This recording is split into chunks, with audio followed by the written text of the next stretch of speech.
episode of EBoarding Uncut. It was EBoarding. It's EBoarding Uncut. We're not going to cut anything out or anything, but instead of doing it live, we're pre-recording it just so we can get a higher quality video. Since beaming 5 people internationally from my computer out to 4 services was insane. Hopefully we'll get a little bit of quality out of this. Tonight we have on Jeremy Bogon of Gearbox, of Long-Headed Boy, and we're going to be talking about technology differences between belt-driven motors, hub motors, and brake drive. He builds really sick belt-driven motors for his company Long-Haired Boy. He's repping the Psycho Killer hat. Jeremy, he builds direct drive longboards for his company, under his company's name, Gearbox. I'll let you guys talk more about that. You'll start just about Long-Haired Boy, what you guys do. I'm having trouble hearing some of what you're saying, Rick. I think we're just asking you for tell us about yourself, Jeremy. Sure. So I started Skateboards almost 2 years ago, originally from Australia. We're based in Singapore, which is nice and close to the rest of Asia, where most of our manufacturing partners are. So what we build is basically direct drive electric longboards. So they're driven using a single speed gearbox in each wheel. We have a 2-motor and a 4-motor version. They use swappable batteries, and our dual motor board weighs 6.4 kilos and does 30 kilometers on a single charge. And then, Damon, if you wanted to just say a little bit about Long-Haired Boy. Well, I got bit by the bug in 2015, early 2015. It started actually in late 2014 when I ordered a 6S kit from Inertian. Does anybody remember that? So then I built my first board, and then I wanted to build them for everyone else. I couldn't help myself. That's how it happened. It's been happening for about 2.5, almost 3 years now, so here we're at. I'm in the garage. Eventually I'll have a warehouse. That'll be nice. So when you built your first board, did everybody ask you where you got it from? Yeah. Is that a boosted?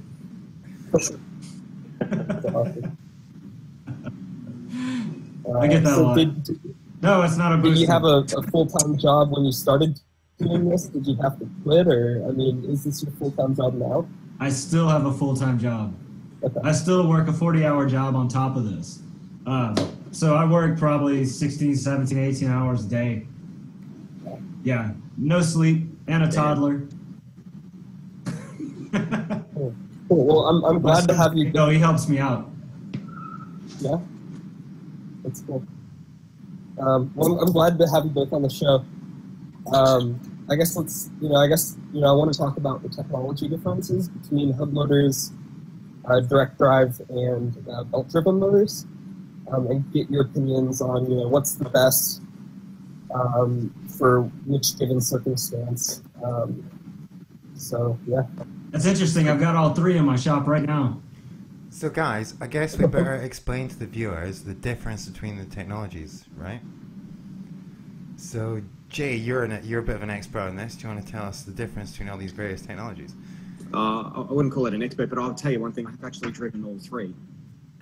So I'll just do a little bit of an explanation and give you some examples of maybe some boards that have the different technology in them. So your classic belt-driven electric skateboard is like your Evolve skateboard, your boosted boards. Yep, there's one there for you. And the belt-driven just means that it's got a little rubber belt that connects to a bunch of teeth on the wheel and the motor, and that's what propels the board basically. Then you've got your hub motors. Now the hub motors have actually got the motors built into the hub of the wheel, and with that it just means that you don't have a belt at all, that the power actually comes from within the wheel. There you go, there's another one. Thanks, mate. Then the last one, obviously, is something that I don't know if you might have, which is the direct drive. This is, I think, something that Jeremy just decided that would be a major part of the Jetboard. And this is, oh, okay, there you go. Oh, you got one? Is that a Carvon? It's a carbon. Carbon, gotcha. So this is something where the belts aren't actually a part of it. It's like a belt setup, but rather than the belt being there, it's kind of like the teeth are connected by teeth to the motor itself. Now, obviously, with that, there's going to be a bit of friction, a bit of noise. That's what Jeremy's working on at the moment. And there are benefits such as less drag. You can do a lot better acceleration. Obviously, a lot more distance because of the drag is pretty much non-existent from what I've experienced on the Jetboard. But that's that's a bit of a crash course on the 3 different setups, I guess you could have in the modern skateboarding realm. But yeah, maybe. Jay, I guess that third section has a few different subsections with the Carvon and the Jetboards being all slightly different. Yeah. Yeah, exactly. And maybe it's probably going to be a good idea to get Jeremy to explain the difference between his and Carbon. That might be quite cool, just to see the difference. Yeah. So we start off with belts. So when I saw the one that Damon held up, it looked like the motor was yours.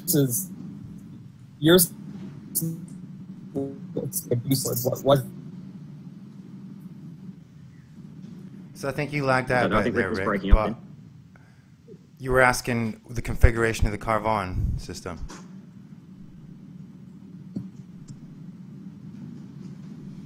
He's having some trouble, I think.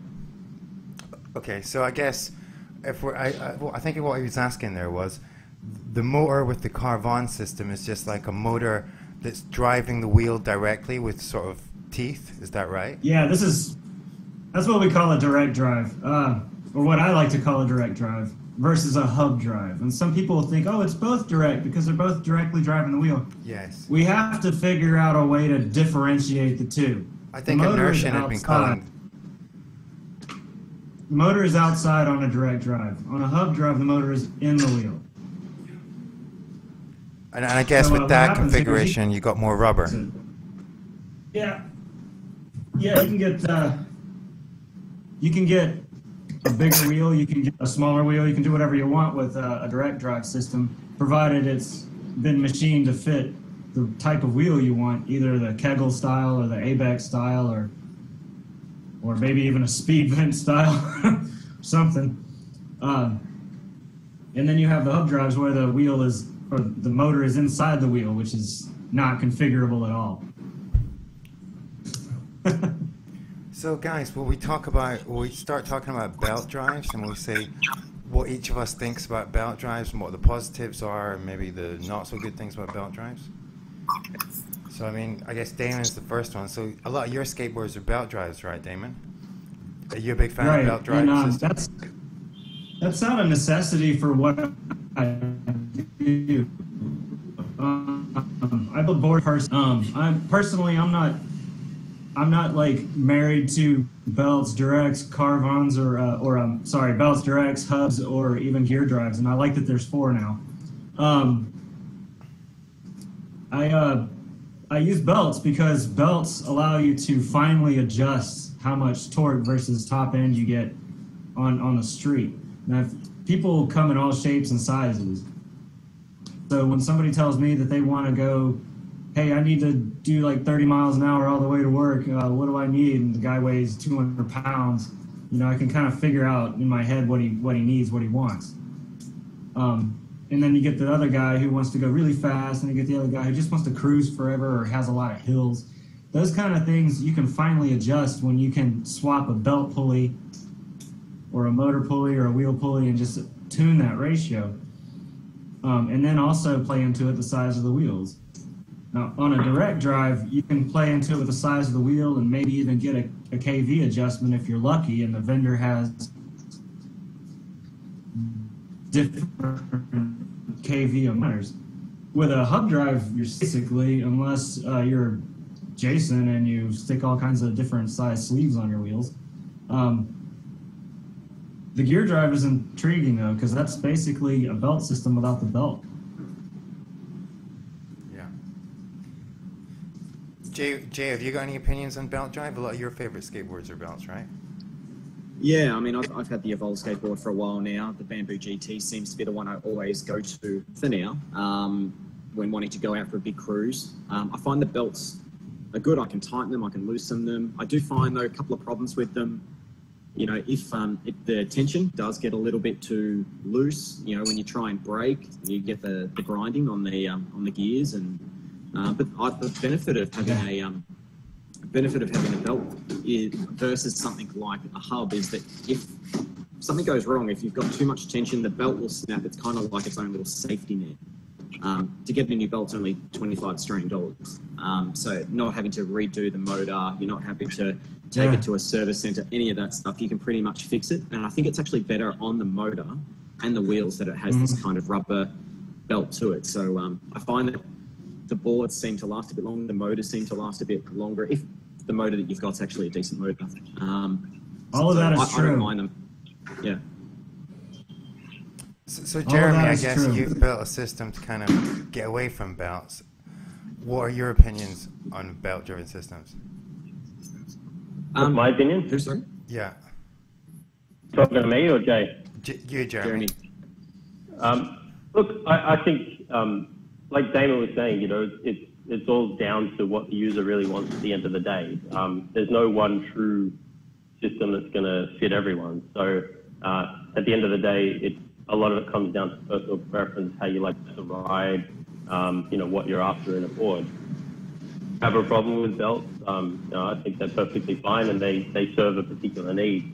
You know, the reason we developed what we did is because I was looking for something that had the advantages of a belt in terms of, you know, being able to change gear ratios, getting that torque, but, you know, not having to mess with changing belts or doing any of that sort of stuff, but being able to use, you know, a full urethane wheel without kind of compromising on it. But at the end of the day, ultimately having that sort of true longboard experience by removing the drag that you have from the belt is really the key thing. Gotcha. And you can push your board. Yeah, up until now, the way to do any of that is have belts. Yeah, it's clear. Even if you want to, you know, upgrade your wheels, you want to go from 83 to 107s, then you get a different belt, you get a different cog system, and off you go. But like even the boosted boards, it's very hard to change that because it's just so, it's really well put together for its intended purpose. But like Jeremy's saying, like if you want to go faster, if you want bigger wheels, if you want to go all-terrain, like you can't really do that on a boosted board unless you know some serious ways to get around that board too. Yeah. What are you holding up there, Jeremy? Well, this will fit on a boosted, so you've got bigger wheels. Kegel cores. Yeah. Nice. One thing I like about the hub motors though is my new favorite, especially the ones for the Meepo board. You get those replaced if you have any dramas with them for about $50 US. But when it comes to something like maybe the Inertian board, if they're out of warranty or whatever, you think you're up for a couple of $100 to get a new one. So yeah, I mean, it's like Jeremy's saying, like it just depends on your needs and what you like to ride on, what kind of style you like. So Rick, you're a big fan of belts, given you're a boosted board rider, right? But I feel like I haven't found like a board that does the trucks well enough to hold these like long. I feel like I'm going through trucks more often than I should be. And then I'm like kind of constantly worried about like the knock on the boosted. I run 97s, so I don't know. I'm kind of skeptical of belt-driven boards now, or I guess I'm just skeptical of the boosted. I want to try new things. I don't know. I think like they switched from sandcasted to some horseshit molded truck and they broke. That has nothing to do with belts. That's true. Oh, really? But like as far as even like an Aaron's board, like what board do I grab when I want to, rather than having someone deliver it to me? A hub motor board, because I don't have to worry about the belt. Like change. I don't have to do that before I leave. I don't know. So Jeremy, with your board, I think you're saying that the warranty period is going to be, what, a couple of years, and the quality of your parts and everything, you probably won't have trucks busting that often, and all that. Like, where do you see the quality coming in? Look, I mean, we know what we can do well, and we know what we're not experts in, which is why we've worked with Caliber on the trucks. We're not trying to make our own. You know, the guys have been doing it for a while, so you know, they're making our trucks for us. The wheels come from orangutan/Labita, really good urethane. You know, our motors we make, we can, you know, control the quality of that. The gears, all of those sort of electronics and everything we make. So I mean, we can kind of tightly control all of that aspect of it. We're not, you know, we're not going to an OEM in China and having them manufacture parts for us and kind of beholden to them. So we put everything through pretty rigid kind of testing that it holds up, and you know, we offer a 2-year warranty standard because we're that confident. It's big. So for me, I like belts. Sorry. What? Go ahead. So for me, I like belts just being as evolved, boosted. You go for it, Joe. They seem to be very easy to. They seem to be easy to control at low speed. They seem to be really. How do you say? They seem to be. Maybe they don't have the efficiency of hub motors or direct drive. They lose some torque transfer, but you can have the full urethane wheel, which is a massive advantage over hubs. Belt drive seems to be a great mainstay for the sort of beginning of the skateboard industry, and I'd say it's the most mature technology, and a lot of the best boards are still using belts. Although I do feel that it is sort of outdated a little bit, you know, and these other technologies are coming along and may take it away from belts one day. But right now I feel a lot of the best skateboards are still belt driven. Honestly, which ones do you refer to? Boosted and Evolve, I guess, is the standard I mean, obviously we've got a lot of DIYs as well.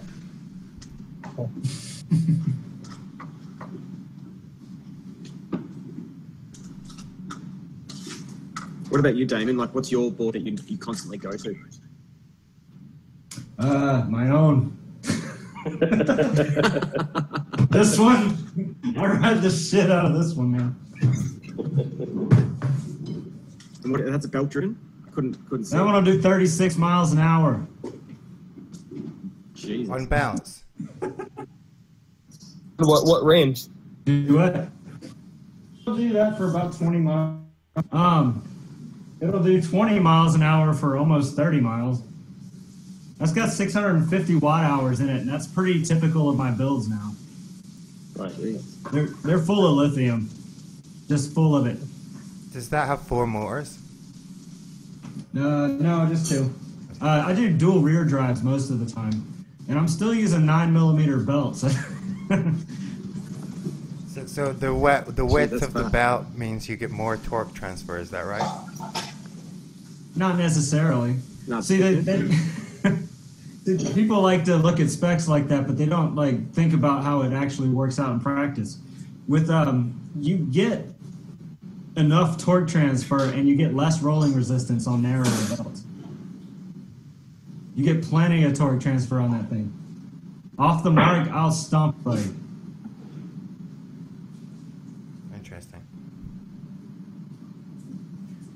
So are we going to discuss hubs now, guys? Hub motors?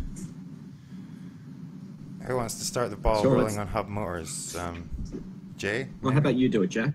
Okay. No, Jack, you can talk. Hub motors, my opinion, okay, so I'm not a big fan of hub motors, guys. Maybe you guys are going to disagree with me here. Hub motors seem to be great for efficiency. They go really fast. But I find they're a little bit uncontrollable at low speeds, or the hub motor boards I've driven are. They're not so easy. They go really fast when you start. They're okay at high speed. And when you're going over bumps, there's a lot of bumps in England. It's a pretty rocky place. The hub motors just don't absorb bumps, anything like a full urethane wheel, and that's a huge problem. Yeah, that's the problem I have with the coup wheels.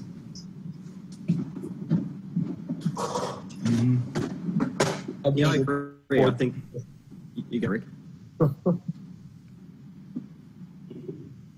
Are they all the same? Are the two-wheel motors and the Maytag motors? Are they? I mean, are they? Is the same to you guys? Have you tried any of those guys? So yeah, I've tried almost all of them. I think is the Raptor 2 motors. Are they Maytag motors, or is that not correct? No.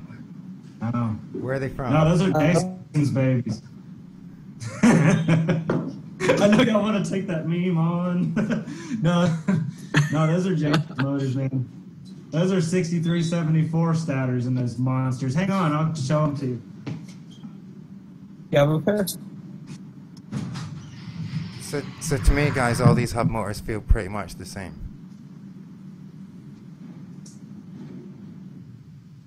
It's like kind of operating using a.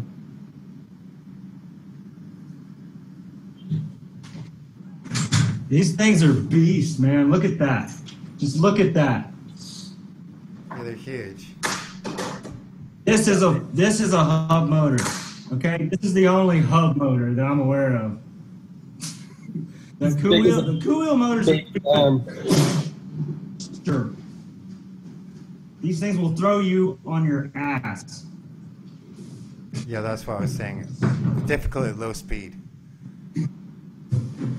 Like the torque is just ridiculous. You think you're on belts. Yeah, you do. Like with the my mind was blown, and he's running those at 10s. I want to run them at 13. I do find though that what Jack said before about the hub motors having hardly any kind of bounce or suspension just out of the wheels because the urethane's not there, it's so thin that the same thing happens with the Raptor 2. Those motors are pretty much wrapped with a little bit of rubber around them, and you can actually peel them off. Like if you have a problem with those, I guess you go wheel caps. Yeah, you can replace them, fine, but there's not a lot between you and the motor on the ground. Correct. And I find sometimes that lack of bounce can, like if you're doing long distance, it can really mess with your joints. But in a good way. Like I don't mind if you're feeling a bit sore after it's like going skiing. You know, you're always going to feel sore a couple of days in, but your body gets used to it. If you're doing rapid every day, if commuting to work, you're going to be fine. But yeah, I agree with Jack that like these hub motors, they do need a little bit more urethane or padding or something around them just to give you a bit more bounce. They do. Yeah. Maybe they work better with AT wheels. Oh, I don't know if they'd have the right torque. I'd like to see some hub drives with some SRs on them. That'd be nice. I mean, the Raptors would have enough torque for all-terrain, I feel like. They're serious. Those things are serious. But that's what it took to get startup torque on a big hunk of urethane is a 6374 inside your wheel. It's ridiculous. But these things have this weird cheese grater effect that happens inside the wheel. Yeah. So. Because of the way that they've textured the outside of the motor, and the urethane, it tends to create a lot of dust inside there. So when you change the sleeve, you see a lot of dust. And over time, it wears on the inside of the urethane at the same time that the street's wearing on the outside. So I don't know what happens or how it fails when it does fail, but it's got to be interesting. And that's something you don't see on belt drives, and you wouldn't see that on a gear drive system or a direct drive. That's a hub-only problem. So has anyone ever been on a hub board where the hub has started to fail like that? No. I had a hub fall off a board when I was riding it. Wow. The motor just came off. Which meant the wheel came off, which meant you came off. I jumped off, but yeah. So Jeremy, what are your opinions on hub motors boards? Look, I think hubs have their place. I mean, they're definitely stealthy. I mean, it removes a lot of exterior visibility of it actually being an electric board. And in certain places where people, need to be quite discreet when they're riding to try and avoid perhaps the authorities or people that say they shouldn't be riding, I can definitely see advantages there. The big disadvantages obviously are the riding comfort. Obviously, you know, the core on a Kegel wheel, for example, is this big, but you know, you're basically talking about a core that's, you know, maybe 1.5 times the size. That's just a solid chunk of metal and magnets and copper, and you need quite a thick amount of urethane in order to, I guess, be able to cushion the ride. So it's going to be a much harsher ride, and you know, perhaps all terrain or something else may be the solution to fix that. But I think, you know, like I said, with every board, it comes down to personal preferences. Obviously, I'm biased, so it's not really. I'm not really one to comment on that. Rick, are you a fan of any hub boards? I mean, I'm impressed by the Raptor 2 just because it was the first hub board I got on that felt serious. I had ridden, like, I think it was a free wheel or something. It wasn't exciting, you know, but like my pants were gonna fly off, like I was going so fast. But the Raptor, the only thing I don't like is like skating your coffee table. I might have said this on the show before, but it's like you're skating a queen-sized mattress. It's like you can't really turn that well. I have a cool board because it is, you know, it's hub, so it's like super fast and it's a sleeper. Like again, like the authorities have no idea that it's electric, and it's like the acceleration is like insane. You can just zip out of places super quick. Kind of exciting, but I don't know. I'm a fan of the inboard because you can fit the swappable batteries in your pocket. So that's pretty cool. But otherwise, no, I don't think I'm going to buy a hub board. Except like maybe an electric unicycle, if you consider that a hub motor.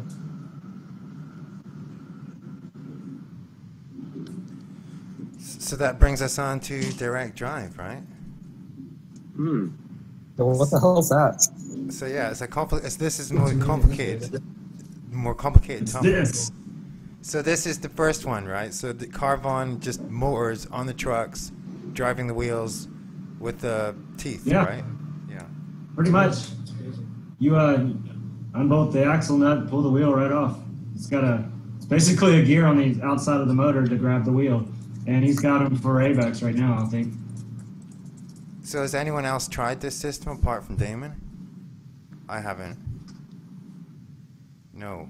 So Damon, what I wondered about that system was, could it get up hills like the belt systems and the Raptor, etc.? Does it have the torque to get up hills? Yeah.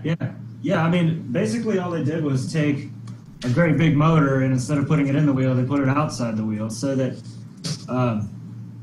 it's still got enough. It's got plenty of torque to climb hills, and that's a lot of that problem can be solved just by dumping more current and power into it. And when you put the motors outside of the wheel, you don't have all of that insulation on the outside of the cam, so you can actually dump a lot more watts into it, and it can get hot, and that's okay.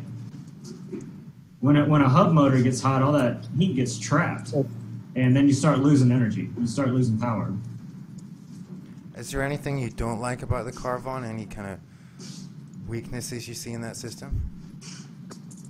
Not really, other than not a lot of clearance right here.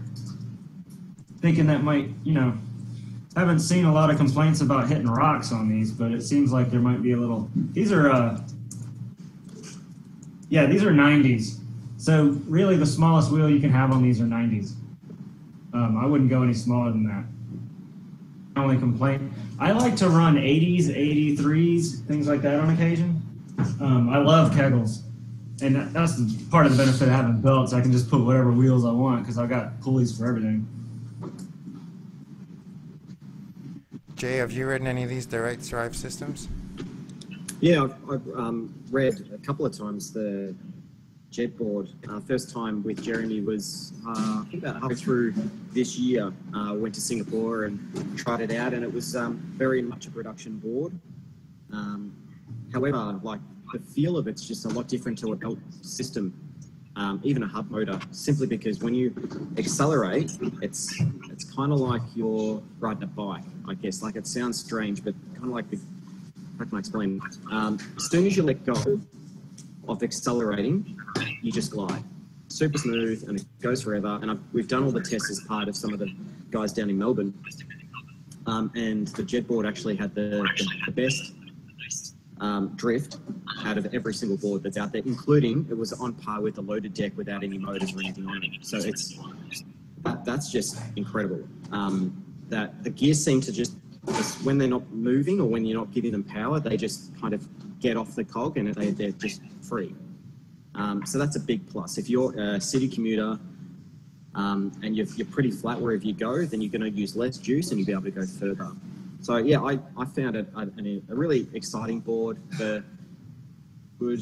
Obviously, you can adjust that with the trucks, but I found it to be a great board. I'm really excited about seeing the next version that Jeremy's coming out with. Like, almost, I guess he's almost in production or whatever. But yeah, I really liked it. I think, yeah, like everybody else has been saying on all over the web, that noise the noise has been reduced quite a fair bit the last time I saw it, which was a couple of months ago. But again, like, it just depends on how you're going to drive, how you're going to use it, where you're going to go. For me, like, the noise is actually a good thing. It kind of lets people know you're coming, like a Harley Davidson, for instance. Not that much noise, but what's wrong with noise? Yeah, exactly. I don't see it. Noise. I build loud, nasty boards. Yeah, and people know and they sound angry. Out of our noise. They're just hang on a minute. Y'all ain't heard shit. Just love your noise. It's like a sound test. Have you got a board there handy, Jeremy? Yeah, next to me. Sweet. Are you able to turn it on? We can just have a listen. Yeah. That sounds pretty loud. Yeah, that sounds like a lawnmower. Yeah. That's muscle, bitches. Nice. Ryan. See, we're not about quiet boards on this show. We're about the noisiest board. That's toned down heaps since I last listened to it, Jeremy. It'll get even quieter. So, Jeremy, I guess your system's different from the Carvon system, right? Can you explain for a lot of people watching won't know, but can you explain how your system works and how it's different from the Carvon system? So basically, it's similar in the sense of like with a belt drive, you have the motors external to the wheels, but instead of having a belt connecting, what we have is a single-speed gearbox connecting directly from the motor to the wheel. So there's literally no resistance almost between gears, so I can just spin the wheel. And what that does is we can have the torque transfer from the gear. So in this case, we have a 2-to-1 gear ratio. But in the future, we could potentially offer different gears with different gearing ratios for if someone wanted to say torque or any of that stuff. But in terms of the actual gears, the gear design is about 99% efficient. So the losses between the motor to the wheel are very, very minimal. So you can push the board and it just keeps rolling, even without power. So I mean, the board. What size are those cans? These are 40/20s. Nice. Yeah. These are very, very small, but they're fully censored, and they've got a hell of a lot of copper in them.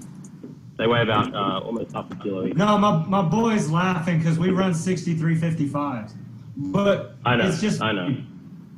No. I do warranty repairs for arc boards. I know what those 40s can do. Well, the arc board runs actually a 50, so ours are even smaller than the arc ones. No. The C121. The little penny board. The old pennies. Yeah. And they're mean. Those are mean motors. So, Jeremy, how many you got on there?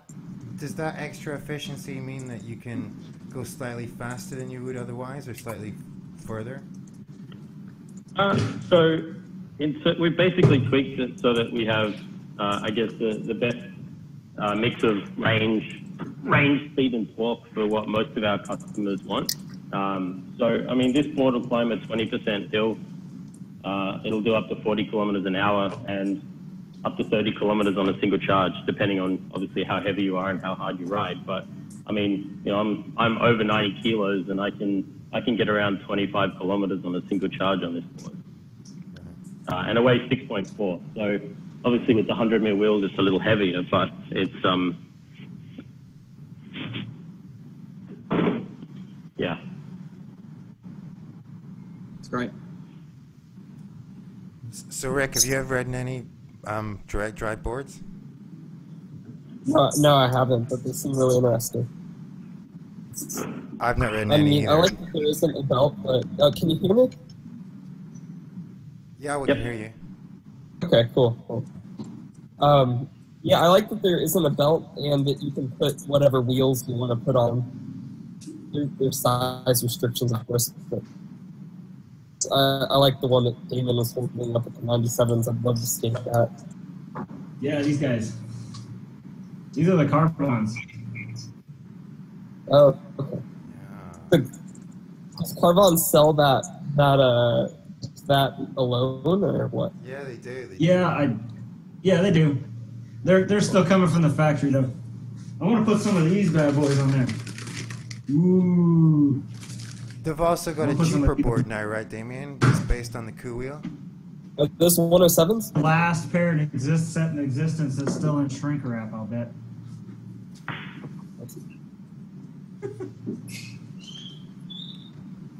So I guess will we go through everybody and say what our favorite setups are, or something like that, before we end up? So Damon, what's your favorite favorite setup that you want to ride? Mine. I got my own mounts. I got my own motors. I like my Matex. This is my favorite right now. This is a 16:32 ratio, 90 millimeter for Pokas, 63 55s, and my brand new mounts that I had. You guys familiar with Escape France Unique Boards? Mm-hmm. Yes. Yep. Cedric. He made this setup for me. Lovely. He customized his mounts for me, so now I'm running his. They're beautiful, zero maintenance. It's amazing. I love them. That's my favorite setup right now. So that's belt driven and it looks really sweet. Jay, same question to you. What's your favorite setup? It depends on what I want to do. I think for all-terrain belt, for city commuting, fun, carving, hub, and then looking forward to the jet drive when that comes out. If I really want to go out, I've had a crazy, horrible day. I want to get out and make some crazy carving up with a little bit of noise, then yeah, that's what I'll do. So I guess, Jeremy, I'm guessing your favorite setup's the jet board, but same question to you. Well, I mean, my go-to is the dual motor board with the bigger wheels on it at the moment, the 100 mils. Just a lot of fun. I want some of those. Nice. I'll send you a set. Nice. And red. I like that red. Yeah, that's faster. I'll give you. that red is fast. Yeah, it does. I'll put some stripes on it for you. Yeah, speed stripes. That's so it. Rick, And how about Rick? What about you, Rick? Yeah. I honestly have not been. I don't know. I haven't found the hub motor board for me, but I do think that the future of e-skating is hub motors. They're gonna have to. Yeah, or direct, but something like something where you can swap out the wheel when there's no belt. So I don't know. I'd like to see like a super crazy hub motor board. Have you seen the next board? Mm-hmm. The Super top speed fast. record? Maybe I'd like that. I don't know. But I'll build you one, Rick. pretty lost right now. I'll run it crazy for you. Don't you have some of those motors, Damon, from the NGV? Man, those NGVs are nuts. Yeah. Those things are nuts. They sent me. I just built a board that was shaped like a sword. I don't know if y'all saw that or not. I did. Ludicrous. The theoretical 65 miles an hour. It's all-wheel drive, Scorpion hub motors. They say that they're not going to fall off the hub this time. You guys remember that when they ran them off the hubs? What was that at like 97 kilometers an hour or something? 60. Yeah, 60 miles an hour. Oh, yeah. Kilometers. Yeah, right around 110, 120. Nuts. Crazy. The first run on video, the guy falls off. In the galaxy while he's like doing this commute. I want an export. I think that'd be super sweet. You could go anywhere with it. You could go as fast as you want. They're doing something really interesting. They're saying bring your own cells. Like put your own tattoos in there or whatever. And that's kind of interesting. They can sell just the sled or whatever, and then... do you guys know what they're using in their boards? Are you familiar with the electronics that everybody's using these days? A little bit, yeah. They're using modified airplane ESCs in this thing. Because of the why? I have no idea. I have no idea why they would do that. We have every version of vest out there, period. We have like the Fox boxes, we got the 412s, Matex making them. Everybody's got their own version of a solid skateboard controller, and NGV is still putting Flyer airplane controllers in their boards with modified firmware. Interesting. Well, you learn something new every day. Yeah. You got Dana here with the rainbow.